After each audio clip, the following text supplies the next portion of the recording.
90% des organismes qui vivent dans un récif corallien sont invisibles. Des lieux comme le récif de Beveridge nous donnent un aperçu de ce à quoi peuvent ressembler les écosystèmes marins en l'absence d'intervention humaine. Nous avons pu observer que ces écosystèmes sont dominés par des superprédateurs. Requins, carangues, mérous. C'est ce qu'on appelle une pyramide de biomasse inversée. Les prédateurs sont plus nombreux que les proies. Les superprédateurs consomment tout ce qui se trouve au niveau inférieur. Les populations se reconstituent beaucoup plus vite et tout le système devient ainsi plus résilient. Nos images montrent que les requins sont potentiellement plus nombreux aujourd'hui sur le récif qu'ils ne l'étaient en 2016, ce qui est une bonne nouvelle. C'est ainsi que les choses sont censées être. Nous devons protéger tout l'écosystème pour qu'il fonctionne normalement.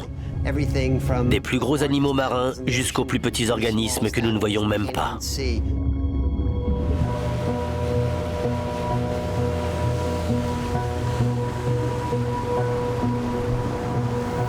Je prélève de l'eau à la surface. J'espère y trouver des traces d'ADN de différents organismes dans des cellules éliminées ou bien des déjections.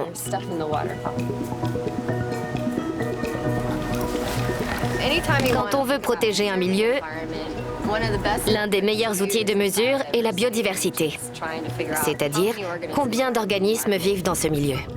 Nous avons des plongeurs qui comptent les poissons. Nous avons un écologiste benthique qui compte les algues. Nous avons un spécialiste du corail qui compte les coraux. Mais 90% des organismes qui vivent dans un récif corallien sont invisibles. C'est pourquoi nous utilisons cette technique de pointe qui analyse l'ADN environnemental, ou ADNE. Je prélève de l'eau et je la filtre pour isoler l'ADN. Identifier de l'ADN, c'est un peu comme aller à la bibliothèque. Chaque livre est un organisme avec un code ADN spécifique. Nous cherchons dans la bibliothèque pour voir si nous trouvons ces codes. Comme ça, nous pouvons savoir quel organisme était présent dans la zone. C'est assez magique et fascinant. Notre climat et notre environnement changent rapidement.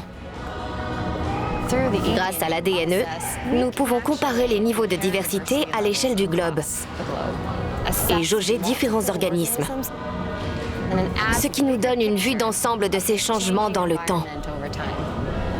Sans que nous le sachions, l'un de ces organismes pourrait devenir un indicateur crucial.